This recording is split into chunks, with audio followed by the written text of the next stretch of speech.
just again because 9:30 and I like to be prompt. I am recording this, so if anybody wants a copy of this afterwards, let me know. My name is Mitch Ribak. I'm the broker at Tropical Realty Beachside, and now we are powered by eXp Realty. And today we are going to discuss time management. I can tell you that it's probably the biggest killer of all of us. And we have a lot of people registered on this webinar. Not that many are on here at the moment, but they'll be straggling in. Hopefully they don't miss the most important parts. It took me years of being self-employed, and finally I watched a video by a guy named Chet Holmes, and Chet wrote the book The Ultimate Salesman, or the Ultimate Salesman. And if you ever get a chance to read it, it's a great book. He died a couple of years ago, I believe now, but he also built all of Tony Robbins' sales tools. And if you know, Tony Robbins is worth about $500 million from doing what he does. That was a few years back. He's probably worth more now. But anyway, so I based all of this off of that. I use this every single day. This is how I run my life. I am literally booked from about 7 o'clock in the morning till about 6 o'clock every night, Monday through Friday. And because of my life, I have to schedule things very, very tight between the Tropical Realty and besides my inside sales company. So there's never a dull moment, and if I don't have good time management, I couldn't accomplish all the things that I accomplish every day. So as we go through the stuff here, if you have a question, just type it in the questions box or the chat box, either one. I actually prefer the chat box if you can do that one, only because I can see it better. The questions box is very, very small. But let's go ahead and get started. All right, so what are you missing out on by not using a time management program? And I would venture to say that most of you don't have any type of time management program. Well, the first thing is, obviously, if you manage your time better, you have more customers. And if you have more customers, you have more sales. That's pretty easy. For me, when I did this, it was more about spending a little more time with my family. At the time when I started doing this stuff, I was working about 80 hours a week, 90 hours a week. I'm down to about 60 now, which is still a lot of hours, but for me, that's a part-time job, sort of. Obviously, gives you more time for yourself, and really just more time to do whatever you want to do. One of the challenges in our businesses is we are constantly being pulled in a million directions, and that just doesn't help us. It doesn't help us accomplish a life. If you're all work and no play, then what are you working for? And I'm not one to talk, by the way, because I am all work, but I'm on a mission. I got a 4-year mission to hopefully retire in the next 4 years. But for the average person who's out there who is just making a living, if you have lofty goals, you still have to manage to make time for your family. If you have kids, especially, if you're married, you have to make time for your spouse. My big awakening was in 2004. I had almost died. I actually have a disease called cold urticaria, which is very bizarre. I'm allergic to cold. Who the heck's allergic to cold? And I grew up in Boston, so I figured that one out. But I went into anaphylactic shock, and then they overdosed me on epinephrine, and I almost had a heart attack. So it was a really scary moment, and that was the day that I decided that I'm not going to work 7 days a week anymore, and I need to get my life on order. And I had heard about this time management program, so I reached into it and looked at it. So I love that everybody works hard. At least I'm assuming everybody works hard, but you still have to have time for life. So what do you currently do? Most people have no system at all. Me, I used to be a list maker. I still make lists, but I do them a little more organized now. I also use a calendar system too. I don't use a notebook anymore. I'm not reactive anymore, and I'm very proactive. The difference between reactive, the customer controls you, and proactive, you control the customer. And we'll talk about that in a little bit. So what's wrong with all these systems? They don't work, and that's the challenge. And I think I said this somewhere else in the webinar, but I'm a hop and skip it around guy. No systems really work unless you apply the systems, correct? So you can have the best systems in the world. This is the easiest one I found. There was so many things that I found out there when I started researching time management several years ago. This was the easiest one for me to do, which is why I do it. So we did an in-house study, and it was really kind of a cool study we did with all of our agents. And again, that was I couldn't tell you, but I only had at the time, I think we had maybe 12 agents, and so we all did the same test. We all studied, and I really recommend you do this, by the way, because it's an amazing awakening when you do it. We all tracked every minute of every day for 7 straight days, and I mean every minute of every day. And what we wanted to do is see how many hours do we actually work in a day. And it was crazy. The results were ridiculous. Even for myself, at the time I was doing 16-hour days. I was only really working 10 hours of those 16 hours. There was 6 hours of wasted time during the day. Almost all of my agents ran between the 3 and 4 hours a day of work. Some were like 2 hours a day of work. And then the one person said 9 hours a day of work, and I knew that wasn't real because I know the person. But you always have to have somebody that makes stuff up, right? Well, anyways, if you could do this test for yourself, it'll really give you a good understanding of where you're wasting time. It's very visual. And all you got to do is, woke up, made a cup of coffee, 5 minutes, right? Answered emails, 30 minutes. Whatever you did, ate breakfast, 1 hour. Whatever you did during that time period, and keep track of every single thing that you do. And again, the results are they're pretty amazing, pretty eye-opening, and again, very life-changing if you actually pay attention to it. So what's the difference between proactive and reactive? So let's go over that for a minute, because most realtors are very reactive in this business. So in reactive, you're out of control, you're not organized, you really don't accomplish as much as you want. The worst part is customers they control you, rather, and the customers don't respect you at all. They don't respect your time, they don't respect you. Now, how many of you get phone calls at 11 o'clock at night? And if you do, you know exactly what I'm talking about. So being reactive puts you in a very weak position versus being proactive. So proactive, you're in control. Things are much more organized. You double your work ethic easily. Most importantly to me, I come off extremely professional when I talk to people. It's not just because I wear a suit every day. It's because I do things on my terms. And you'll start to enjoy the business instead of having a business that you just don't like. Or maybe you like it, but you just don't like what it does to you. And we'll get into some of the things that help you be proactive. I'm going to give you a quick tip that's not on here. I educate every single buyer that I put into my car. And I do it the first time we meet, and it goes something like this. I'm not going to go into too much detail because it's a whole nother class. But I do something like this. I'm going to give you 150% of my time helping you buy a house. I'm really, really good at it. But what I do expect in return is your loyalty. I work Monday through Friday from 8 to 8, and Saturday from noon to 8, and Sundays is my family day. Hopefully that's acceptable to you, because those are the hours that I work. I have to have Sundays for my family because I'll be divorced if I don't.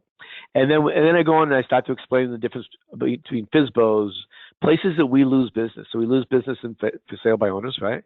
We lose business in new builds all the time. And we lose business because they called the listing sign and went with the listing agent versus the buyer, versus you. Loyalty from buyers is very, very tough to earn. And the more professional you are, and the more proactive you are, the more they respect you, and the better job you'll do of keeping them.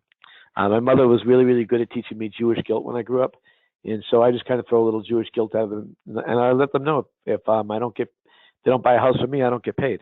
And I'm assuming they do their job and they want to get paid. It's just like I do my job, I want to get paid. So hopefully that's something you can incorporate into your business. It made a huge difference in my life once I started educating my buyers. But try to be more proactive than reactive. Your whole life changes. And by doing a time management schedule, you're going to be able to do that. So we're going to talk about emails and phone calls for a minute. And I don't do this now because I don't sell houses, so I need to be available for my agents when they call. So I don't have a schedule like this. Emails and phone calls. So emails are probably the biggest time suck of all of us. I get about 500 a day.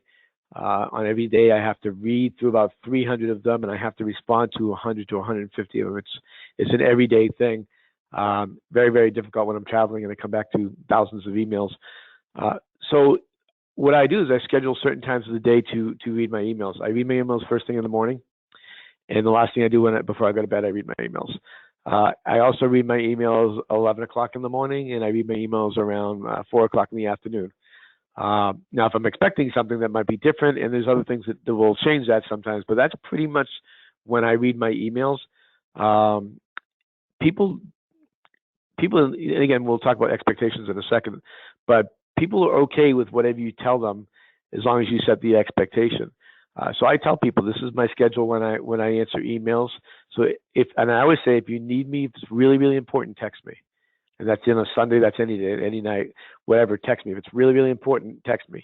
But I really make that very important. It's got to be very important. The other thing is your phone. When I was actively selling a lot of homes, I was averaging about 6,000 minutes a month. My phone rang nonstop all the time. It still rings nonstop all the time, but it's different now because there's more customers from my other company, or my agent's calling me and I need to answer the phone. But if you're out showing property, you can't really answer your phone. So put a voicemail on your message saying when you answer phone. So back then, I would return phone calls at lunchtime, and I would return phone calls at 5 o'clock. So that was on my voicemail. Hi, you've reached Mitch for Tropical Realty. Thanks for your message. I return all my messages between 12 and 1, or 11 and 12, and 5 and 6. If it's an emergency, please text me and I'll get right back to you. People will accept that. If it's something really important, they will get back. They will text you, and then that way you don't miss business. Because that's the biggest thing I hear from agents is, well, I'll miss all this business if I do that. Well, you won't miss business if you set the expectation. I'm a huge expectation person. I'll give you another tip on expectation, since I do a whole class on expectation, which is really fun. I'll probably do that one soon, and mindset. But expectations. So you going to an inspection, or you do a contract on a house, and you need to set up your inspections. I always tell my customers there's going to be at least 40 things wrong with this house, right? And I don't care if it's a new house, I don't care what it looks like. There's going to be 40 things wrong with this house. Inevitably, there's always 20 or so. And again, depending if it's a really old house, I might say 50, and there might be 30 things wrong. But I always set it up so when the inspection comes back and there's only 20 things wrong, they're like, oh, that's not as bad as we thought. So I set it in their mind that it's going to be really bad, and it came back not as bad. The other place I set that expectation is on the repairs, and I say, this is an as-is contract, so just assume that the seller will not fix anything. And then, of course, I go back and I try to get things fixed for the buyer. And when they come back and they fix, 3 things or 4 things or 5 things, we look like a hero because we negotiated that for them. So expectations. If you set the expectations too high and you don't produce, you're no longer a good agent to them. You're going to be a bad agent to them. Any questions on that before I move on to the actual system? Okay. So I know most of you won't do this, but grab a piece of paper right now if you can. I'll give you 3 seconds. 1, 2, 3. Okay, good. So I want you to write down everything you need to get done today. We're going to do this for today. And I'm going to give you about 10 seconds to do that, which I know is not enough time. But write down every single thing that you need to do done. Go to inspection, make 10 phone calls, whatever it is. And generally when I do that list, I'll come up with about 10 or 15 things. And then what I do is I go through and I pick the top 6, the things that must get done. Now, I know some people say everything must get done. We'll talk about that a little later, but what's the top 6 things that must get done? And this is how you make this a lot easier on yourself. After you've determined each task, I want you to put a number next to that task, and that number is the amount of minutes it takes you to accomplish that task. Taxes were a couple months ago. And what you'll find is it doesn't really take you a lot of time to finish the actual tasks you have to do. Right? I mean, you sit there and you go, all right, so to make 10 phone calls takes me an hour and a half. To answer emails takes me an hour. To go to inspection takes me 2 hours. Certain things, and most people don't have inspections every day, so certain things you'll learn that most of the time that to do your tasks is very minimal, generally within an hour or 2 or 3. Leaves a whole day ahead of you. So this helps you get a clearer picture of what you've got to get done. Once you've determined the time frame, it's time to plan the schedule. The biggest thing is prioritizing, and this is where we all fail. And I'm just as bad at this, by the way. The hardest thing you got to do today, you need to do first thing in the morning. All right. So for most agents, that's usually making phone calls. But the hardest thing you do, get it out of the way. Just do it first thing in the morning. Because what will happen is if it's the last thing on your list, you'll rationalize why not to do that. And that doesn't do you any good either, does it? So take the most difficult task, do that first thing, and then everything becomes a little easier once you get past that task. It also gives you that feeling of accomplishment that, hey, I got that done. You know, a lot of really, really good realtors are really ADD. I'm ultra ADD. It's really funny when I do this in front of a large crowd or something like that, and how many times I get lost because my mind's thinking one thing and I'm talking about something else. I'll usually be talking and I'll be seeing somebody in the audience on their cell phone, which drives me crazy. There's nothing worse than somebody on their cell phone while you're talking. Anyways, once you do this, you'll realize that most of what you have to do is a few hours, and you have 8 hours in a day or 10 hours in a day, whatever you work. Now you have time to fit in those other things that are not as important to get done. That's it. That's how easy this is.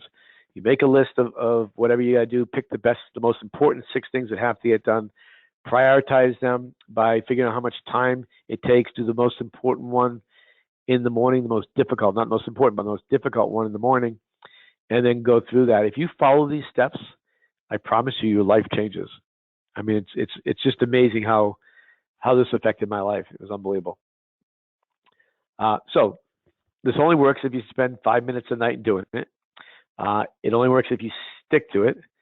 It only works if you get pulled back on track. And this is a great point, by the way, that you hop back on track. So now you have this sitting in front of you all day long, and you get that phone call that you have to take. Right? You're going to get disrupted. That's part of our lives. Whether no matter how proactive you are, you're still going to get disrupted. Phone call calls, you got to take it. You're on the phone for 15 minutes. Now the problem is most people from there get lost. If you have this written down right in front of you, you just hop right back on track. Realistic in your task time period. So don't write 5 minutes if it's an hour. Write exactly what it is. And this only works if you really want to succeed. You have to have some sort of time management program. I can tell you I've had 22 companies in 35 years. To be able to manage my time, I was terrible. I was the worst there possibly was, and I was always a scatterbrain when it came to running my companies. And since I started doing this, I'm just way more efficient. And by the way, it doesn't mean I don't have bad days. It doesn't mean I don't have days that I didn't do it. But I would say I do this about 90% of the time in my life right now. Any questions about that? And none of this is rocket science. It's all really easy stuff. I just want to make sure that everybody gets this. Hopefully you implement it all. All right. You guys are a quiet bunch. That's nice. Okay, so that's really the end of the time management portion. There's not a lot to it. So again, if you want this recording, let me know and I'll send it to you. A couple quick things. On August 23rd, I have a guest speaker coming in where we've rented the we rented the Vieira Holiday Inn. We've got room for about 100 people. I know we've got probably about 25 or 30 already signed up. We're doing 101 ways to generate leads in real estate. Gene Frederick is a friend of mine from Austin, Texas, who's coming in. He's amazing. So from 9 to 10, we're going to have coffee and networking. From 10 to 12, we're going to have Gene come in and do his thing. And then 12 to 1, we're going to do a little lunch and learn for those that want to stick around. We're going to feed you and talk a little bit about our company and what we do for people, agents, to help them succeed. The seminar to register is tropicalseminars.com. So just go to tropicalseminars.com and you can attend that. Like I said, we're going to close it up at about 100 people. I might be able to get 110 in there. I know it's filling up pretty quickly, so go ahead and register for that as soon as you can. So what I want to do now is ask you, what do you have for questions? And by the way, when I do these things, I don't mind if you have questions about anything. I'm pretty well-rounded, being a broker for 14 years and teaching this stuff around the country for 10 years, or actually around all of North America for 10 years on a multitude of subjects, which you'll find out in the coming weeks. I am going to try to do these every week. There will be some weeks that I miss because I do travel for business. So Inez, what do you got for questions? All right, the first question there says, my customer expects me to be available when they need me. Won't they go on to the next realtor? Again, back to expectations, right? If you do if you do this and actually follow this system, they're going to actually be more, think you're more professional. They're not going to go anywhere else. I can honestly say I have not lost a customer unless I wanted to lose them, which there were several of them, over the last 12 years, 13 years. And even though I say I don't sell houses, I still sell 15 or 20 homes a year and do, last year I think I did $7 million. So, you can easily, you won't lose customers, trust me. Okay. Next question. What would you recommend one of a newer agent's morning to look like? That's a great question. Actually, I have another question right after this. I'm going to read that question too, and then I'll answer both of them. The other question is, if I have all this free time by doing this, what am I supposed to do? So one of my answers to that was watch the webinar from last week because that shows you what to do. You should be spending 80% of your time doing revenue generating activities. So what does that look like? I'll give you a couple of things. I was just in Boca yesterday. I have a team down there joining my EXP with me. And so I was down there helping their agents. And one of them was brand new. We were talking about how I made all my money when I started. First of all, I do have a book out called So You Have Your Real Estate License, Now What? So if you're new, if you call me, you can stop by my office. I'll gladly give you a copy of the book. It's made for brand new agents. It's selling really, really good on Amazon. But I got tons of them, so you don't have to buy one. So anyway, so we started talking about what does he do in his free time? And I said, well, you shouldn't have free time. So that's number one. So what should you be doing? You should be going out and going like in our area here, go to all the new construction. You should meet every single rep out there in every new construction. So when you have a customer, you can talk educated about all the developments that are going on, especially out in Vieira, Palm Bay. I mean, there's a lot of stuff going on, some stuff at the beach, some Merritt Island, a couple of developments going on. The more you know, the better. You should be joining clubs. So for instance, and I might have said this last week in this webinar last week, I don't remember. When I first started, I knew 0 people here. And I sold 36 homes my first year. And I don't say that to brag, but I knew nobody. And so I had to start with nothing. And I was able to take, I did open houses. I did open houses pretty much every Saturday, every Sunday for 6 hours, which we did talk about that last week. I joined a lot of clubs. I was a baseball player, so I joined a baseball team here. I wanted to learn how to play golf, so I went and volunteered at Savannah's and played golf 6 days a week. I was number 14 in New England for ping pong. So I joined a ping pong league, and I always wanted to join a bowling league because I wanted those cool shirts. And I joined a bowling league. I sold houses to everybody there, but mostly out of the open houses, I did 28 of my 36 homes my first year were open houses. And all my listings, 8 of them my first 2 years, were from open houses. So you need to be scheduling your time doing something to generate business. I'm always glad to talk to people about their business and how to grow it. I was a coach for a long time. I stopped being a coach because I couldn't do Tropical Realty and my inside sales company and be a coach. But if you ever wanted to, run something by me, I'm an open book. I know I own Tropical, but I like to see people succeed. I'm not a huge, it doesn't bother me. I love helping people. Next question. Let's say it's the same thing. What do you classify as work? Well, everything I just said is what I classify as work. Door knocking. My agents do extremely well door knocking. And again, it's all a numbers game. Okay, next question. How do I pick the 6 most important items? Everything must get done. So I get that. But what you want to do, there's certain things that you must get done. There's certain things that you can get done. It'd be nice to get them done. So you take the most important things, and sometimes you might not have 6 things. So that's when you pick in those other things. The other thing is if you have projects. So everybody asks me, how can I work 60, 70 hours a week and write books and play my guitar and that stuff? So what I do is every day when I come to work, and I'm working on my new book right now, every day when I come to work, the first 15 minutes of my day, I play my guitar. And the second 15 minutes of my day, I write. I may not write a whole chapter. I might write part of a chapter. I might just write a paragraph all that comes out of my brain. But when you have major projects to do, and you still have to run your business and do your business, you need to be able to schedule those projects in 15 minutes, a half hour at a time, once every day or every other day. However, it's up to you how you do your business. But that's how I'm able to write. That was my second book that came out last year, and this new book will probably come out sometime in 2018, and then I got another one I'm writing after that. So it's just one of the things I like doing. So you need to be able to put, you need to just schedule those times on those big projects and get something done, because what happens is you look at those projects and you're overwhelmed, and therefore you tend to never accomplish anything because you're overwhelmed by the whole idea of look at how big this project is, right? All right, any other questions? Because that was the last one I had here. Always glad to answer more questions about life. I used to be the first online dating service back in 1995. Anybody need dating advice? All right, since I see no more questions, we'll call it a day. Thank you so much for coming on board. Remember, tropicalseminars.com if you want to come to our event, which is going to be awesome. I believe I'm in town next week, so I'll probably be doing another one of these next week. Thanks again, and we'll talk to you all soon. Take care.